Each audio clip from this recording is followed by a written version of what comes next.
Iniciamos nuestra ya 10ª sesión de lectura en torno a la obra de Jacques Maritain, La Salette, esta obra inédita, recientemente recuperada y dada a conocer en italiano por el padre Michel Corteville. Tenemos hoy la alegría de contar con la visita, la compañía de un gran amigo, don Mauricio Cox, teólogo y MBA de la Pontificia Universidad Católica de Chile, quien trabaja acá en la Universidad San Sebastián y quien también tiene un programa de radio sobre apariciones marianas actualmente en Radio María, así y también ha escrito libros sobre el tema. Así que un gran conductor para el tema de hoy. Antes de entrar al tema específico, que es la vidente Melania, le vamos a pedir a Mauricio un pequeño comentario sobre este documento recién emitido por el Dicasterio para la Doctrina de la Fe en la Santa Sede, con nuevas normas para proceder en el discernimiento de presuntos fenómenos sobrenaturales, y si estas nuevas normas también nos dicen algo acerca de la aparición específica de la Salette. Mauricio, por favor. Bueno, un gusto, Mauricio. Gracias por la invitación. Y respecto a lo que me propones, efectivamente, este es un documento que salió ahora para la fiesta de Pentecostés, el 19 de mayo, y le propuse a Mauricio comenzar hoy día con esto porque está recién publicado y tiene mucho que ver no solo con la Salette, sino que en general sobre el tema de las apariciones y la postura de la Iglesia frente al proceder, como dice el título del documento publicado por el Dicasterio de la Doctrina de la Fe, con obviamente la aprobación del Papa, normas para proceder en el discernimiento de presuntos fenómenos sobrenaturales. eh, no es que haya una novedad muy grande respecto a el modo de proceder de la Iglesia frente a este tipo de fenómenos, es decir, en cuanto a los criterios de discernimiento, no dice nada nuevo en cuanto a criterios positivos como criterios negativos. Recordemos, como por ejemplo, la vida y la coherencia de los videntes, si es que este mensaje, digamos, va en la línea del gran mensaje de la revelación bíblica, que no agrega ni añade nada nuevo, sino que es una actualización del Evangelio para un tiempo específico, y otros criterios, digamos, que nosotros lo conocemos, lo sabemos. Quizás la mayor novedad es en el hecho de que la Iglesia ahora se exime de pronunciarse frente a el carácter sobrenatural de este acontecimiento. No es que diga que no hay que hacerlo, sino más bien opta por lo que se llama en la tradición de la Iglesia el nil obstat, es decir, nada impide que podamos estar hablando de una acción del espíritu, como se dice en el documento. ¿Qué significa esto? De que esto hace que los procesos de discernimiento de la Iglesia, que se debiera hacer ahora en conjunto entre el obispo local y el dicasterio de la doctrina de la fe, lo hace más rápido en la línea de un reconocimiento de una acción del espíritu y no un pronunciamiento tan explícito de que esto es, ¿no es cierto?, un acontecimiento sobrenatural o no. Dicho esto, así todo, podría existir la posibilidad que el Santo Padre, para un caso específico, pidiera un discernimiento y una investigación que desemboque finalmente en un pronunciamiento explícito del carácter sobrenatural de una aparición. ¿Qué significa todo esto? Que en el fondo, cuando sucede una aparición y se hace una investigación de un discernimiento de la Iglesia, no hay una necesidad, o por lo normal y lo corriente no se debiera pronunciarse frente al carácter sobrenatural, sino más bien un pronunciamiento en concreto en 6 categorías. La primera es nada impide, es decir, si bien no se expresa ninguna certeza en cuanto al acontecimiento sobrenatural, sí se ha dicho que no se han detectado, ¿no?, ciertos aspectos esenciales problemáticos, se reconoce y se permite el culto, la devoción, etc. La segunda categoría se llama preoculis habeatur, es decir, si bien se reconocen importantes signos positivos, se advierten sobre algunos elementos de confusión o posibles riesgos. Hay una tercera categoría que es o juicio final de esta investigación, que es el curator, que se detectan algunos o varios elementos significativos problemáticos, ¿ya? Pero no se prohíbe como tal. Después hay otro que es el submandato, que es que hay problemas detectados y que esos problemas no están relacionados con el fenómeno en sí, sino más bien con el uso que se hace, deformaciones, se saca provecho, por ejemplo, financiero, o alguna familia o persona o grupo de personas que hace un mal uso de esto.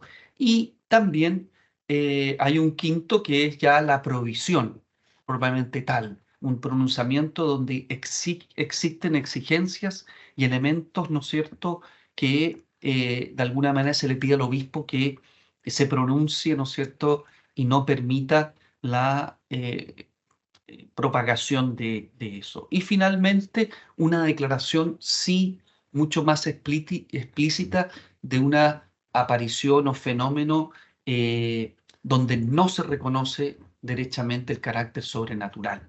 Eso es lo que te podría decir en cuanto a la nueva normativa, que es en el fondo un regreso a una tradición bastante milenaria de la Iglesia, a través del recurso al nada impide.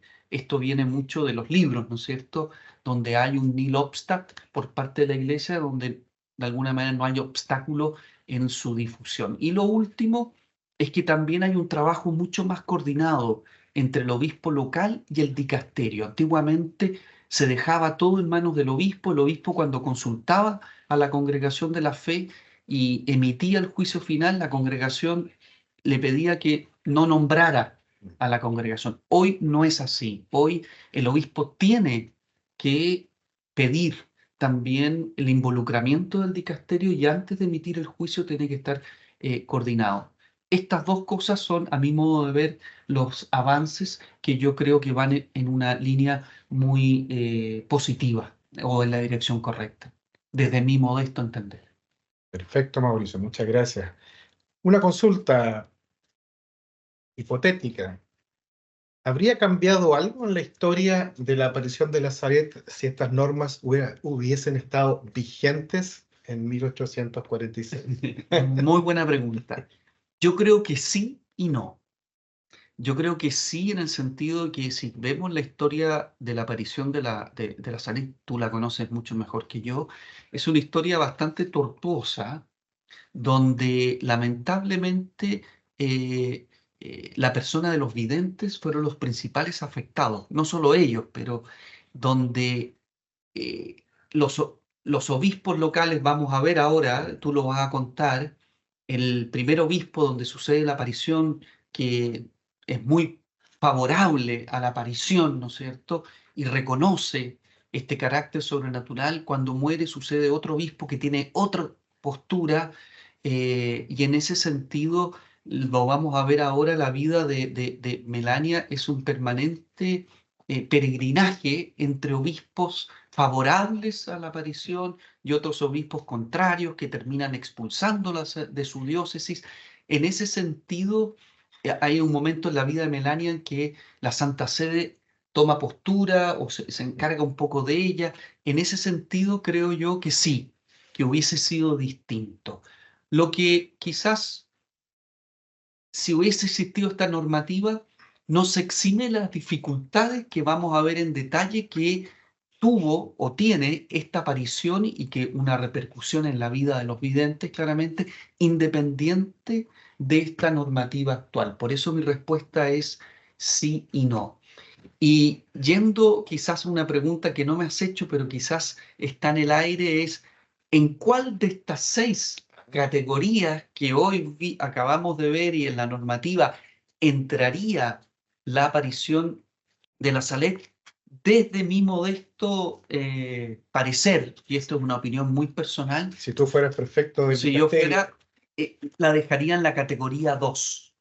Es decir, ayúdame con el nombre, ¿no es cierto?, que lo dije, es la categoría de ¿Preóculis o preóculis. Preóculis. ¿Qué significa eso? Que hay un reconocimiento de que nada impide la veneración, el culto, la propagación, hay un reconocimiento de la aparición, pero con ciertas observaciones que tienen que ver con los secretos dados de manera privada a cada uno de estos videntes y que efectivamente es lo que ocurrió. Independiente de estas normativas, cuando hay un reconocimiento eclesial a esta aparición, se dice exactamente lo mismo.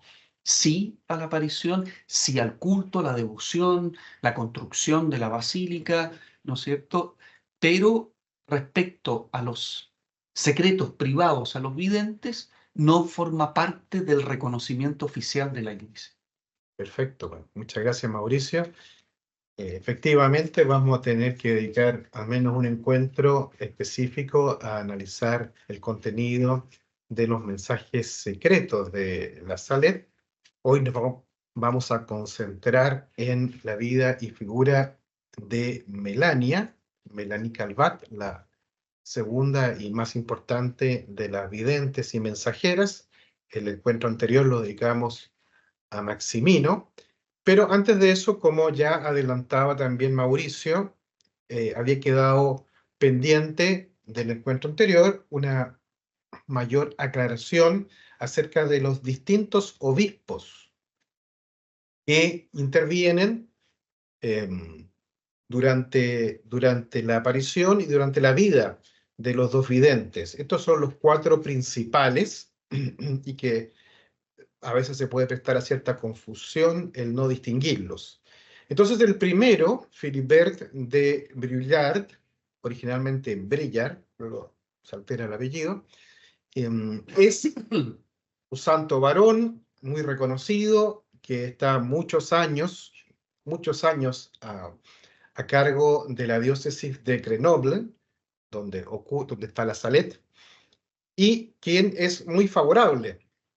Al principio no tanto, luego de dos investigaciones canónicas e incluso una tercera petit comisión que organiza él, que luego de 5 años de investigación, en 1851, va a ser este obispo, Brillard, quien va a dar un parecer favorable a la aparición, que va a permitir el culto, que va a promover la construcción del santuario y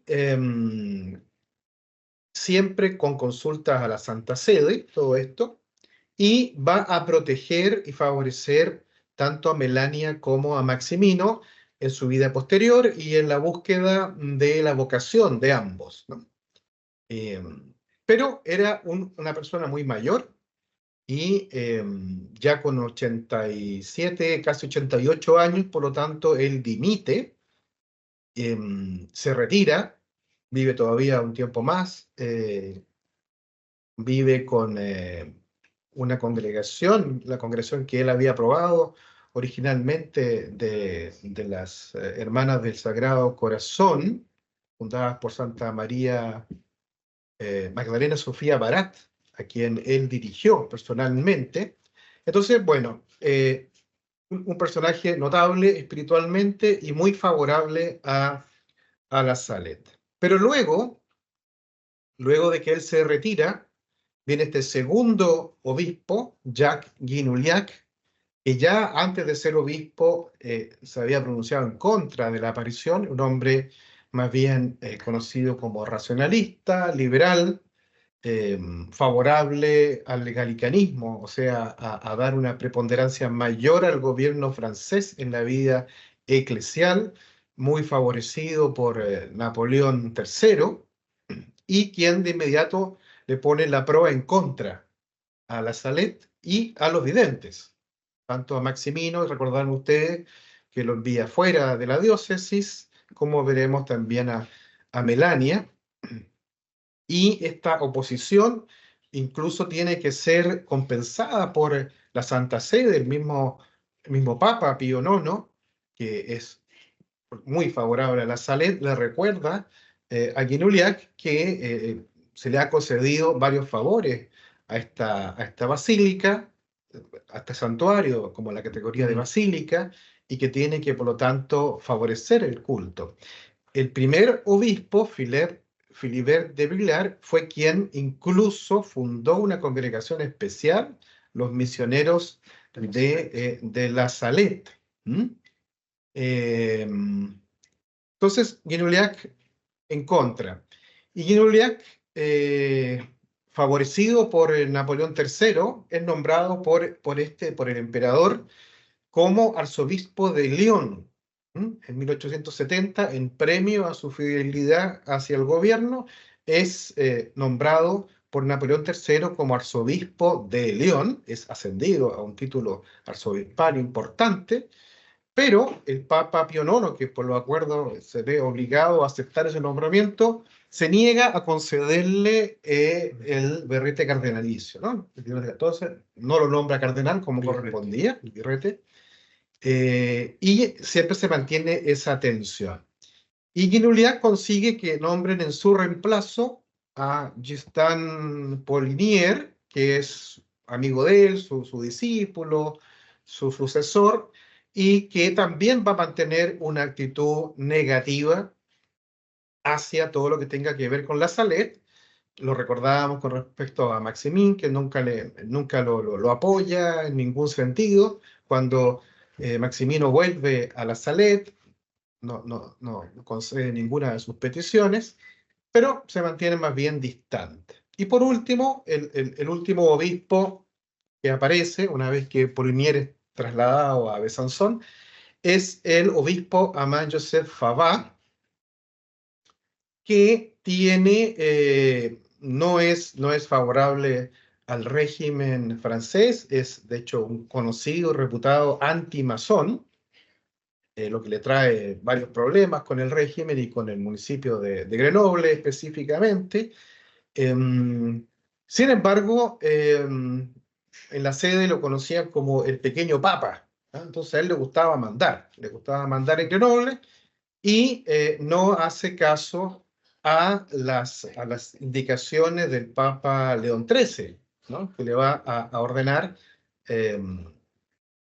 bueno, quizás vamos a hablarlo después, ¿no? Pero le va a ordenar tomar en cuenta a Melania en las reglas de esta nueva congregación de los misioneros de la Salet, porque a esa altura este obispo Fabá, él ha redactado unas constituciones para los misioneros de la Salet y no quiere aceptar las de Melania, que Melania dice que se las ha entregado la Virgen directamente.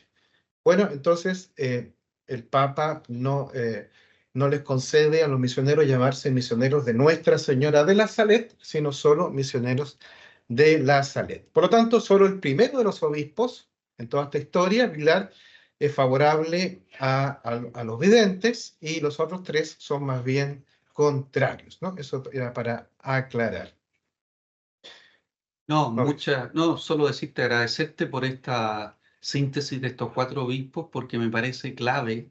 Esto que tú acabas de explicar va a entender mucho lo que pasó con Melania después de las apariciones. Por eso eh, creo que me parece muy bueno que nos hayas contado un poco este breve recorrido de la sucesión de obispos de la diócesis de Grenoble. Perfecto. Bien. Entonces estamos retomando el libro, siguiendo el orden de las partes que tiene. Estamos en la segunda parte, la misión de Melania, y dentro de esta segunda parte ya hemos hablado de Maximino y nos toca hoy abordar el número 3, que es la vida y figura de Melania. Para eso, entonces, nos acompaña Mauricio Cox, quien es coordinador de comunidades educativas estratégicas del Centro de Extensión de la Universidad San Sebastián y teólogo. Vamos a dejarle entonces la palabra a Mauricio, quien va a seguir este esquema del texto, la biografía de Melania, los testimonios de los hombres sobre Melania y, y el testimonio de Dios sobre Melania. Gracias, Mauricio. Primero que todo, quería agradecerte a ti, Mauricio, por esta presentación. Yo te aporté un poco con los textos, pero fuiste tú quien le puso el apoyo fotográfico y la hizo mucho más bonita, así que todos los honores y reconocimientos para ti. Ujú. Quise comenzar hablando de la vida de Melania con este pequeño texto del autor del libro, Jacques Maritain, que creo que resume muy bien su motivación de por qué dedicarle un amplio capítulo dentro de su investigación y de su libro sobre la Salette a Melanie, a Melania Calvat. El testimonio de Melania es de capital importancia. Este, junto al testimonio de Maximín, son la piedra sobre la cual se apoya la verdad de las apariciones, pero también sobre esta piedra se apoya la verdad del secreto. Antes de afrontar la parte esencial del mensaje, debemos conocer al mensajero. Esta es la razón y la motivación principal de por qué Jacques Maritain se metió tan profundamente en este texto, en la vida de Melania. La verdad es que me llamó muchísimo la atención. Él hace lo que en la historia, o sea, en el procedimiento para ver el carácter de siervo de Dios, de una persona que está siendo postulada a beatificación, se hace una posición, que es una biografía científica para determinar si esta persona ha vivido las virtudes teologales de manera heroica. Si uno lee este capítulo de Melania, se va a encontrar, sobre todo en la última parte, que él hace mucho de eso. Él está muy convencido de que no podemos entender el mensaje y la aparición sin separar el mensajero del mensaje. Y es por eso que él se declara abiertamente un melanista. ¿Ah? Y esto lo vamos a ver más adelante en mi presentación. Pasemos a la siguiente, digamos algo sobre la vida de Melania, su infancia, su niñez, sobre todo antes de la aparición. Como podemos ver aquí en la diapositiva, ¿no es cierto? Ella nace en 1831 en Corp, en el departamento de Isère, en Francia, cerca de Grenoble. Corp es un poblado que mucho más pequeño que Grenoble, pero siempre estamos hablando de la región de los Alpes franceses. Fue la cuarta de 10 hijos en una familia, hay que decirlo, muy pobre. Su nombre completo era Françoise Mélanie Calvat. Su padre, Pierre, era un hombre que se dedicaba cantero, aserrador, vivía de trabajo, podemos decir en chileno, de pololos, ¿ah? Para poder buscar sustento y mantener a su familia. Desde pequeña, Melanie enfrentó una vida muy dura. Su familia no podía ofrecerle educación, imagínense, con 10 hijos. Su infancia estuvo marcada por la necesidad de trabajar para contribuir al sustento familiar. Es por eso que ya antes de los 7 años ya trabajaba como pastora y a menudo se encargaba de cuidar los animales de otras familias en las montañas alrededor de su pueblo. Su vida como pastora era solitaria y más bien difícil, la que también la llevó a desarrollar una profunda vida de oración, reflexión personal.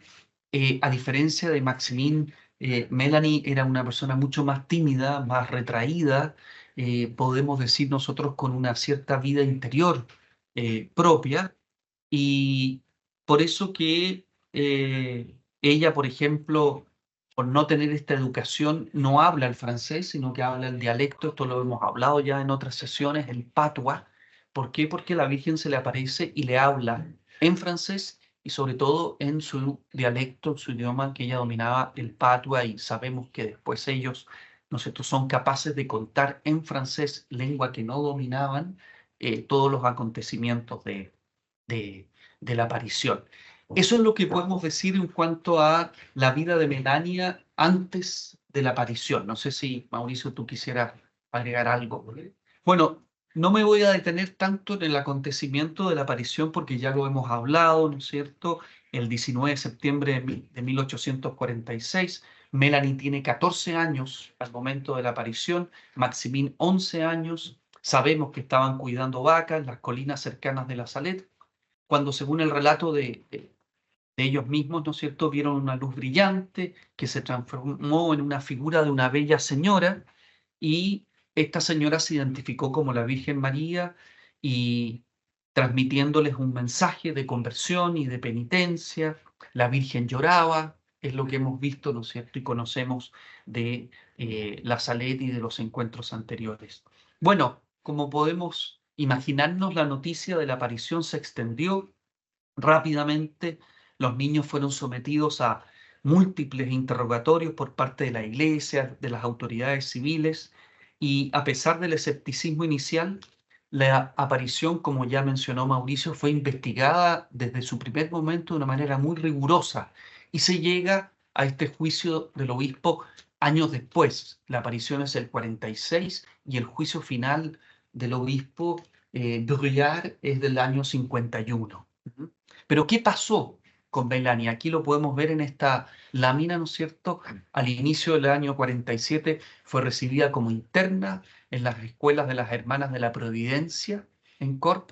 No había hecho su primera comunión todavía porque no había recibido instrucción, catequesis, ella, como no iba al colegio, pero después de la aparición hizo su primera comunión y en 1850, incluso antes del reconocimiento ya oficial, manifiesta el deseo de su familia de ser religiosa. Hay que decir que al padre no le pareció mucho, estaba muy en contra, ¿ya? Así todo, el obispo Bruyard la anima y la invita a dirigirse a Corp, a el convento de las Hermanas de la Providencia, también como una oportunidad para sacarla un poco del asedio.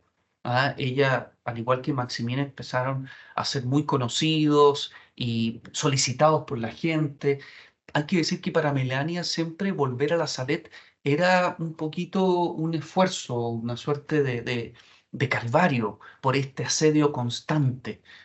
¿Sí? Aquí, si me permite, Sí, Mauricio, por también supuesto. conectando con las historias de Maximino, agrego que ¿se acuerdan ustedes que el tío de Maximino se había hecho cargo, una vez que muere su padre y incluso su madrastra, como tutor legal, quiere sacarle provecho económico? Entonces, este tío convence al padre de Melania de que se lleven a los dos niños a París, en una gira, cobrando entradas, por supuesto, ¿no? La gira de los videntes, y el padre de Melania estaba bastante entusiasmado con la idea, ¿no? Pero en vista de que de la oposición férrea de Melania y de Maximino, se les echa a perder el negocio, ¿no? Y finalmente por eso termina aceptando que entre Mira, a la congregación. mira, que es así como dice la lámina ya el 10 de octubre de 1851, es el mismo año, un reconocimiento oficial, toma hábito como novicia bajo el nombre de Sor María de la Cruz. Sin embargo, sin embargo, ¿qué pasó en ese momento? Y ahí lo que tú me señalabas de la cambio de obispo, cambio de mano, dimisión del obispo Bruyard y este otro que no era muy partidario por las razones que ya acabamos de escuchar, no permite que ella profese después del noviciado. Y argumenta y dice que no tiene la madurez suficiente para profesar como novicia. ¿Ya? Y Melania después, años posteriores, dirá que esa es la razón oficial que él dio. Pero según Melania, esto fue sobre todo por congraciarse con Napoleón III.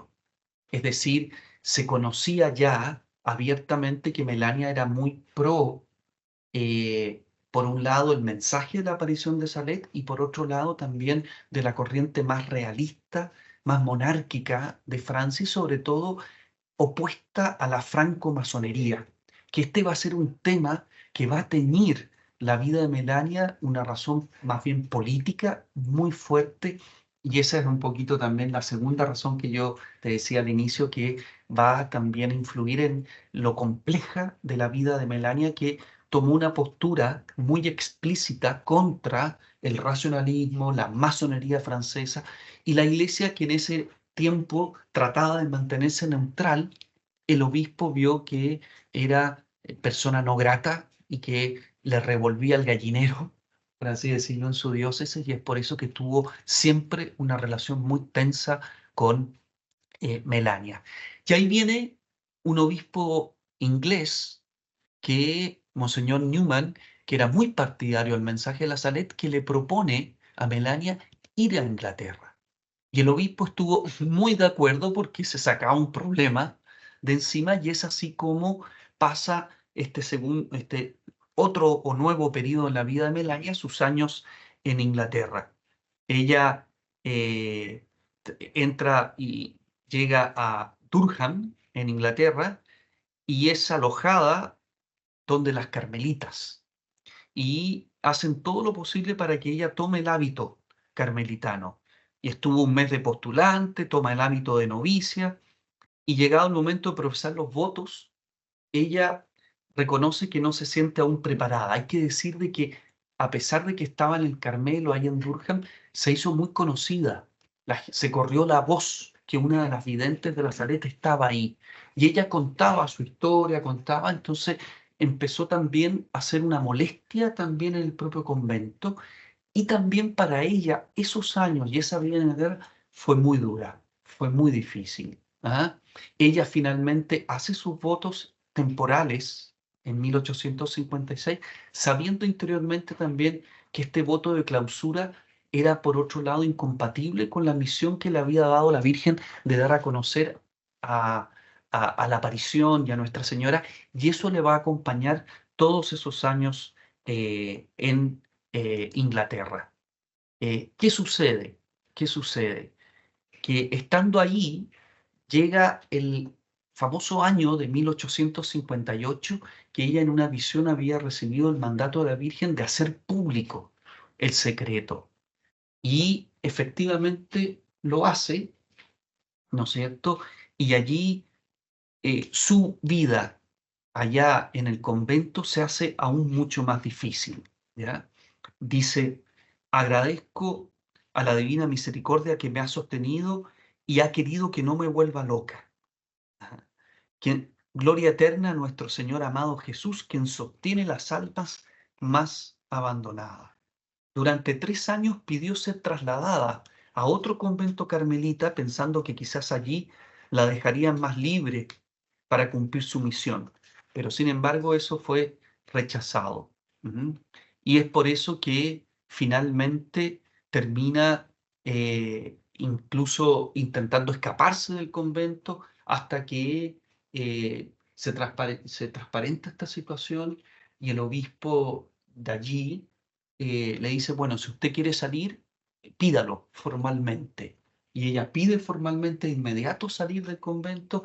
Este obispo consulta a la Santa Sede, y Santa Sede permite que Melania deje el Carmelo, y allí comienza otro periodo en la vida de Melania, ya por su regreso al continente o regreso a Francia. Ella regresó vía Marsella a fines de septiembre de 1860, e ingresa ahora como pensionada a la casa de la Congregación de Nuestra Señora de la Compasión, donde estuvo más de un año. Y allí incluso reemplaza una monjita dando clases, porque está enferma, y poco a poco se empieza a involucrar en esta congregación y pide ser aceptada en la congregación. La acogen, y en noviembre de 1861 parte en misión a Grecia, a una de las islas de Grecia, a Cefalonia, y allí estuvo por 2 años. Incluso funda un orfanato junto con otra hermana religiosa, Marie, quien va a ser su gran compañera después.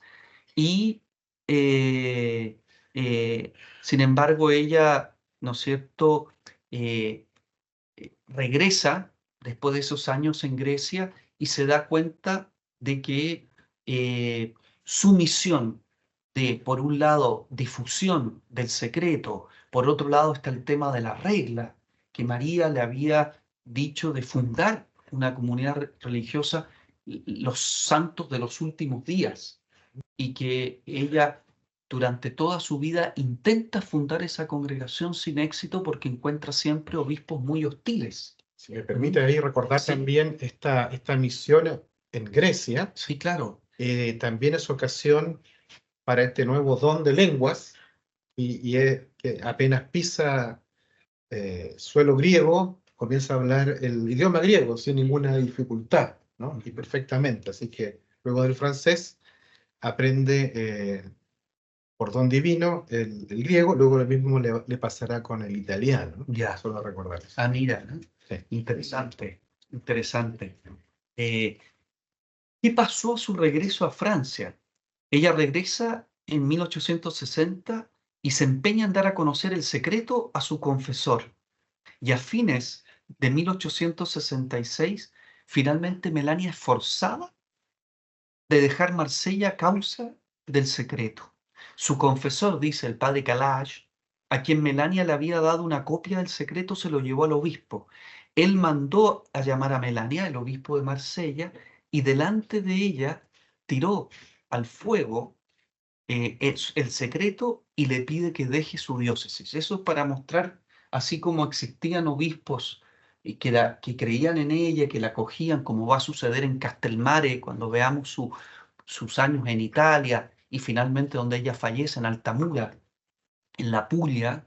En este caso, el obispo de Marsella finalmente termina expulsándose de su diócesis y es por eso que Melania termina emigrando, podemos decir prácticamente exiliada a Italia, donde el obispo de una localidad cerca de Nápoles, Castelmare, la acoge y allí pasa, creo, si no me equivoco, alrededor de 12 años en Castelmare. Finalmente este tema lo toma la Santa Sede y acepta que ella deje la vida religiosa para dedicarse a la difusión del mensaje y este anhelo que ella tiene, o mejor dicho, mandato de la Virgen de fundar esta congregación que finalmente no resulta. A pesar de que ella deja la vida religiosa, ella permanece interiormente comprometida en su anhelo de consagración a Dios, a través de votos más bien de carácter privado que jamás rompió hasta el final de su vida y hay que mencionarlo. Y de esta manera, Melania pasó a una actitud de llevar una vida mucho más oculta. Ella evitaba en los lugares donde viva que ser reconocida como la vidente de la Salet, ¿ya? En ese sentido, siempre vivió una vida muy lejos de la publicidad y de otros medios, ¿ah? Ella evitará todos los lugares donde estuvo y visitó o ser reconocida como la pastorcita de la Salet. Sin embargo, su misión exigía que difundiera el secreto que la Virgen le había autorizado a publicar a partir de 1858. Y aquí pasamos a este nuevo periodo en la vida de Melania, su partida a Italia, como ya les dije, ¿no es cierto?, a Castelmare, el obispo, ¿no es cierto?, benévolo que la acoge, y durante este tiempo, ¿no es cierto?, en Francia, en Italia, sigue dedicada, por eso muy buena la foto que pusiste ella escribe, hay que decir que Melania escribe en varios periodos de su vida el secreto de la Salet. Fue como explicitándolo debido a que después de la aparición de la Salet, ella tiene visiones donde la Virgen le va explicitando este mensaje secreto. Su vida allí consiste en rezar, mantenerse oculta y trabaja en esta difusión del secreto. Veamos ahora la última lámina biográfica, sus últimos 20 años. ¿Ya? Ella en 1879 publica un texto más extenso del mensaje que afirmó haber recibido en la Salet, y en este documento incluía también profecías apocalípticas, detalla una visión más sombría del futuro, incluyendo también advertencias sobre la corrupción de la iglesia, del clero, desastres naturales, y obviamente este documento generó mucha controversia. y en muchos círculos fue visto con mucha desconfianza y otros también se lo tomaron muy en serio. Entonces, por eso Melanie de alguna manera dividía espíritus. ¿Verdad? Estás con ella y con Reto o estás contra, pero no a medias tintas. Ujú. Y durante este tiempo en Italia ella fue a visitar a pedido del Papa y estuvo como 6 meses en Roma, León XIII, y él trató de intervenir el Papa en este tema de la regla. ¿Ah? Incluso le preguntó a los misioneros de la Salet si se habían contactado con Melanie a la hora de redactar ellos su regla. Y dijeron que no. Y ahí como que también es un tercer motivo de dificultad en la vida de Melania, este tema famoso de la regla y de la fundación de esta congregación, sabiendo que existía una congregación fundada por el obispo, los misioneros, que se supone que era para difundir el mensaje de la Salet, pero siempre se desentendieron de los videntes, hay que decirlo. Eh, Ella, estando en Italia en 1884, regresa a Francia con el permiso del Papa para asistir y acompañar a su madre enferma. Y después de la muerte de su madre en 1889, queda un tiempo en Francia, vive desde 1889 hasta 1892 en distintos pueblos, ¿ah? De Francia. Ella después regresa a Italia, pero regresa no a Nápoles, sino que a la Puglia, también producto del obispo de Lecce, benévolo y que la acoge, y también vive en Messina, que es otro lugar en Italia, y regresa por última vez a Francia. Tengo entendido que en 1902 es la última vez que ella visita la Salette. Durante ese regreso a Francia va en 3 veces como incógnita a la Salette por las razones que ya sabemos. No sé si quieres agregar algo. Sí, quería comentar Sí. la Ah, foto sí.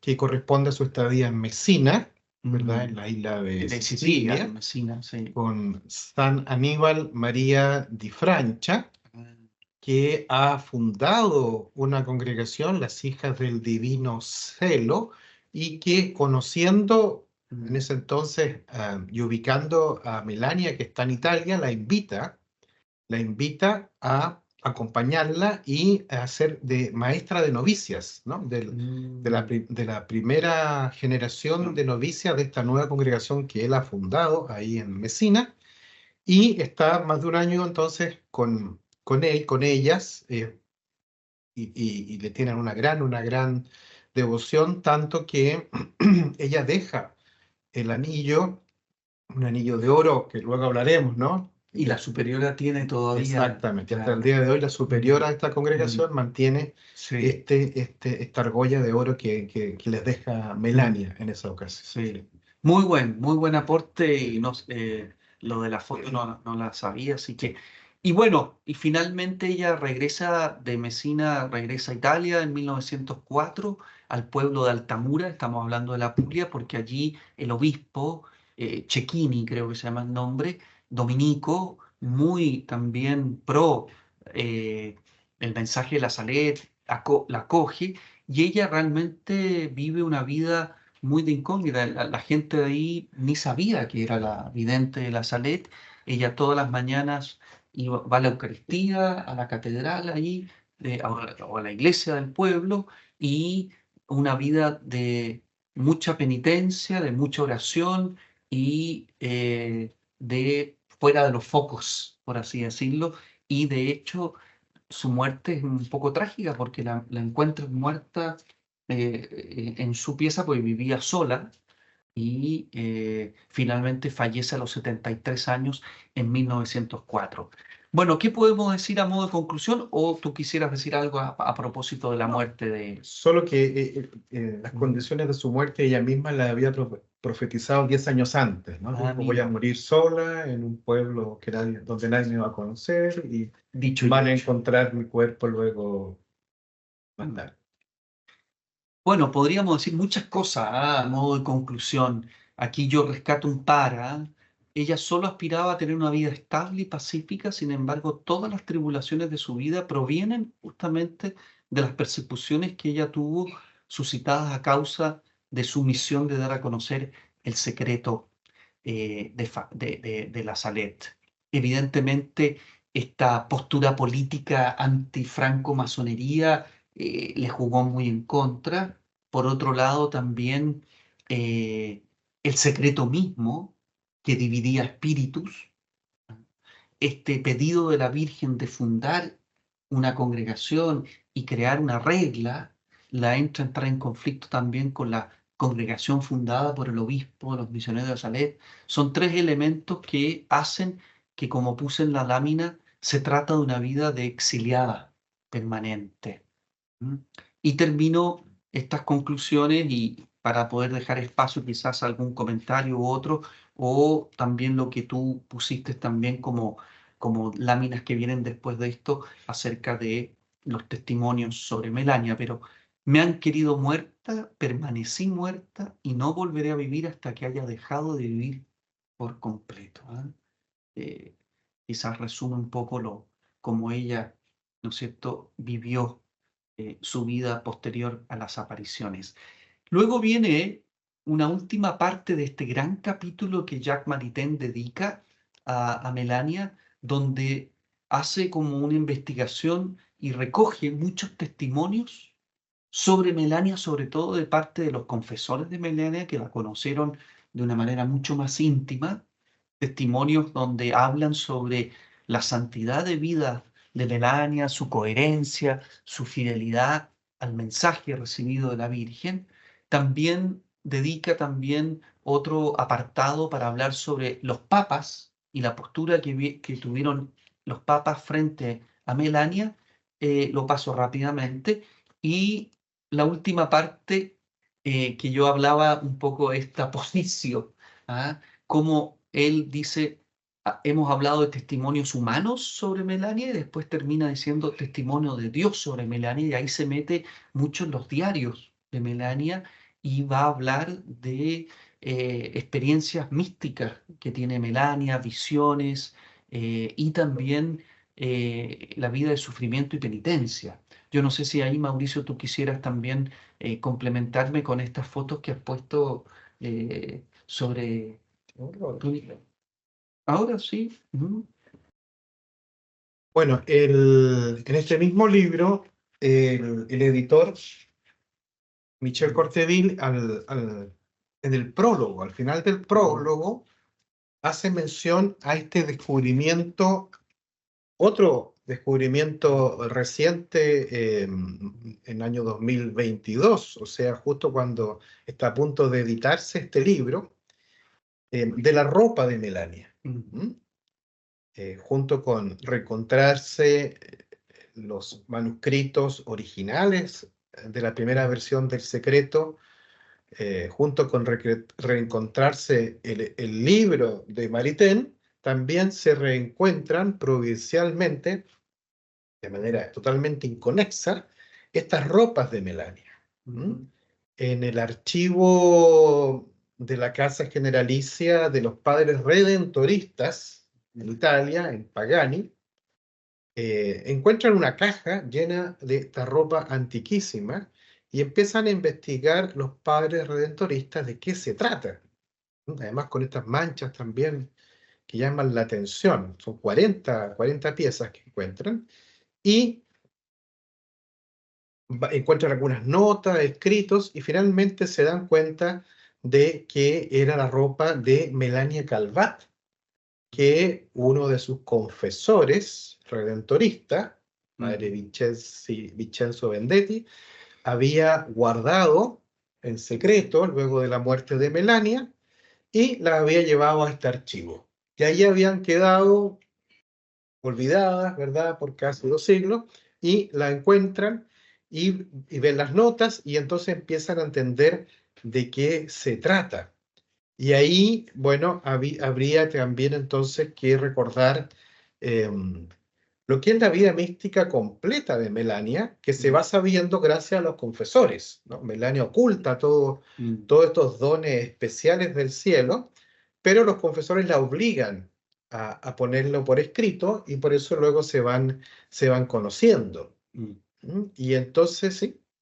No, muy interesante. Yo quería terminar nomás algo que quizás me faltó mencionar, quizás de manera más explícita.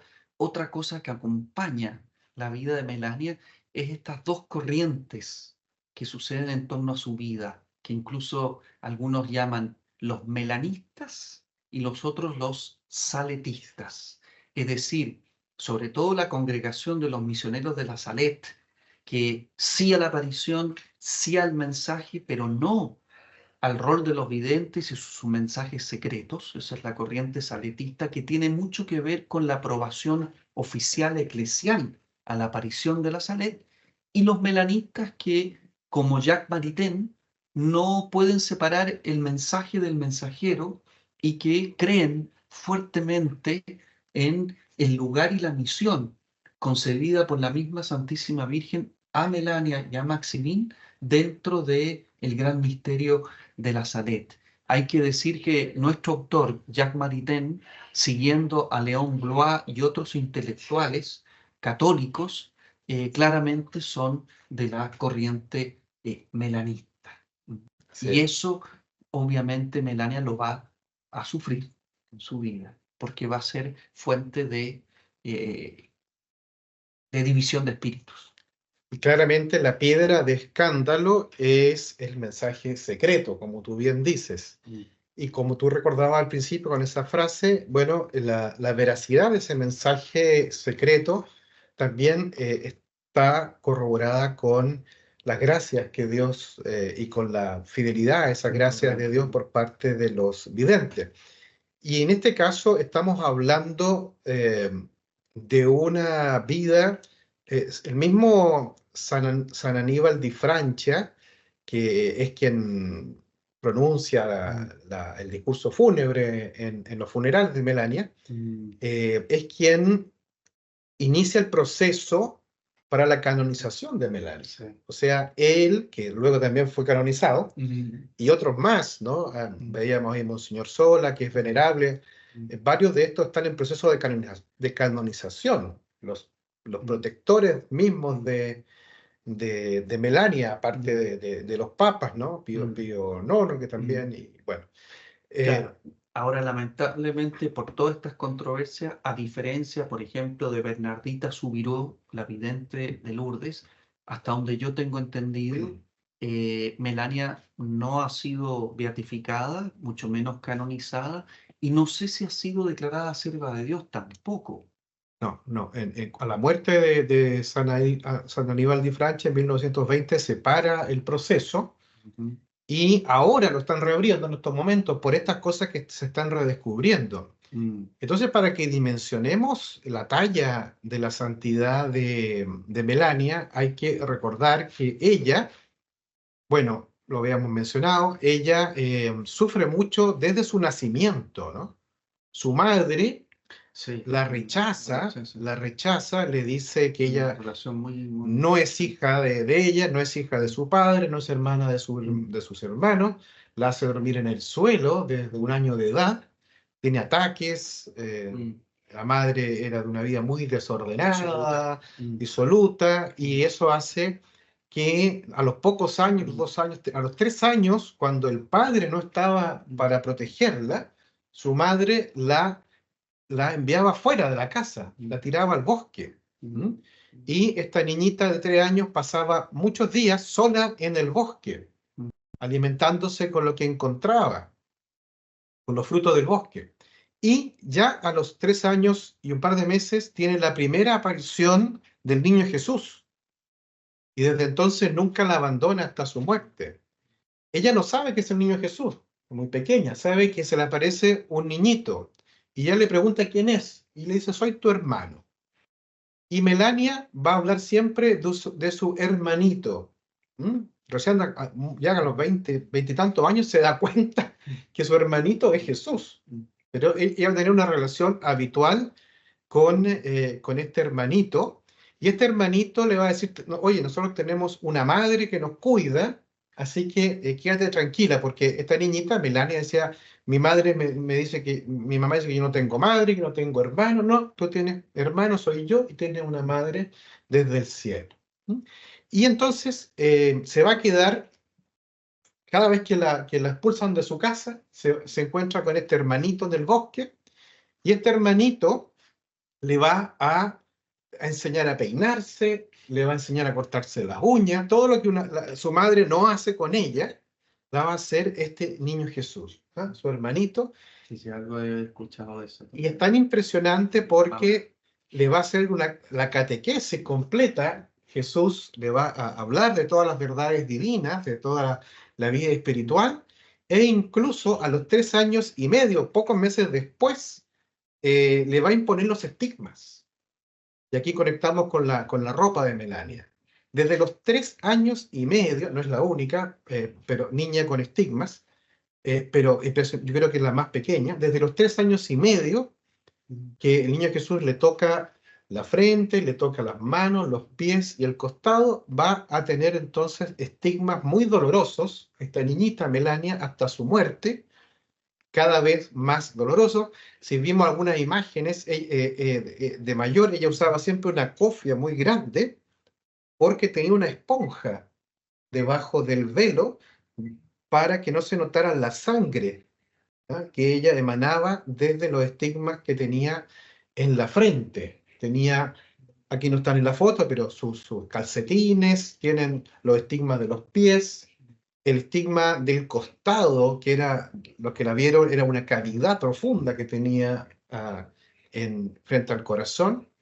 Y esto va a ir, le complicaba mucho, así que le pedía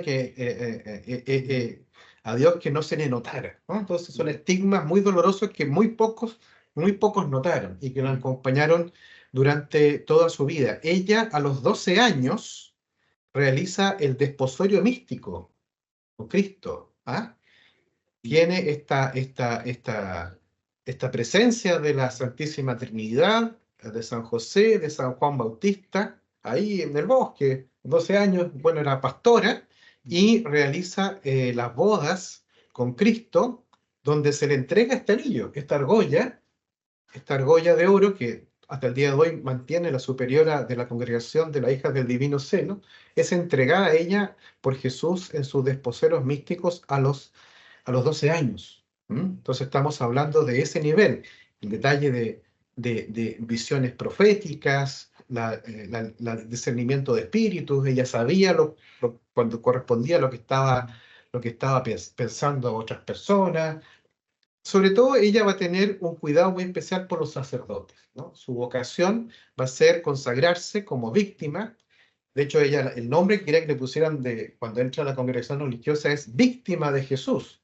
Y no la dejan tener ese nombre, que era más de clausura, y por eso es María, María de la Cruz. Ella se entrega, y esto va a ser una constante en otras apariciones también, como alma víctima. Se ofrece toda su vida como víctima para reparar al corazón de Jesús y de María y para salvar a los sacerdotes y a las almas del purgatorio. ¿Mm? Y entonces ella va a tener muchas visiones del purgatorio y va a cuidar particularmente a los sacerdotes, le va a advertir a sus párrocos, a sus confesores: cuidado, no vaya por allá porque hay un peligro. Ella también veía constantemente a su ángel de la guarda y le encargaba a su ángel de la guarda: cuídeme a este curita que va por allá para que no le pase nada. Y el ángel se le aparecía al cura y lo ayudaba para evitarle peligro, ¿no? Entonces era una familiaridad con el mundo sobrenatural impresionante. Particularmente, sí, No. particularmente voy a decir, estas imágenes que estamos viendo, que son muy curiosas, en sus estigmas, además de manchas de sangre, hay figuras. Pero lo que estamos viendo aquí no son los estigmas, sino que son quemaduras. Esta es su camisa interior. Y ahí, como en otra ropa de ella, hay figuras quemadas. Y lo sabemos por sus confesores, que ellas, dentro de su ofrecimiento, como alma víctima, se ofrece particularmente por rescatar a las almas del purgatorio que están en los niveles más cercanos al infierno, por decirlo así. Ella es llevada al purgatorio, acepta sufrir ella los sufrimientos del purgatorio para ir rescatando de a poco a todas las almas que ella puede para que vayan al cielo, ¿no? Está el testimonio, por ejemplo, de uno de sus confesores, el padre Com, que le saca finalmente la verdad a Melania, porque se le escapa para ir una palabra, está muy contenta porque ha rescatado al padre de su confesor, al papá de Com, que estaba en uno de los lugares más bajos del purgatorio, gracias a sufrir ella en carne propia todas estas quemaduras y sufrimientos del purgatorio, y le anuncia entonces a su confesor que por fin ha salido, ha pasado al cielo su padre. Y al parecer, por cada una de las almas que iba rescatando, iba quedando una de estas quemaduras, que son almas abajo, ¿no? Y momentos de esta ascensión de las almas al cielo. Eso es lo que, según lo entendido, representan estas quemaduras.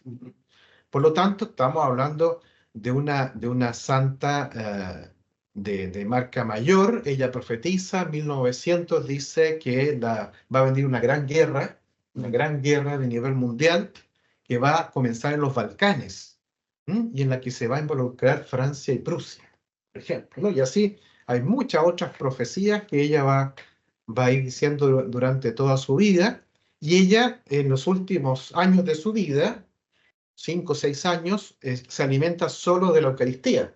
Así es.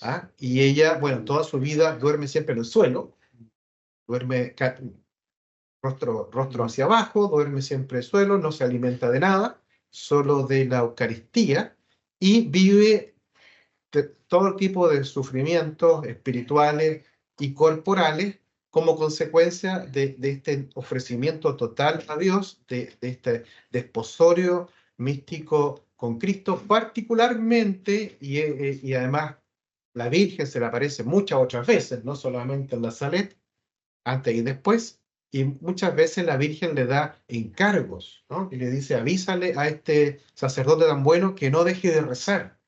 Y ella va y le dice, la Virgen le dice que no, y efectivamente había dejado de rezar porque estaba tan copado por su apostolado, ¿no?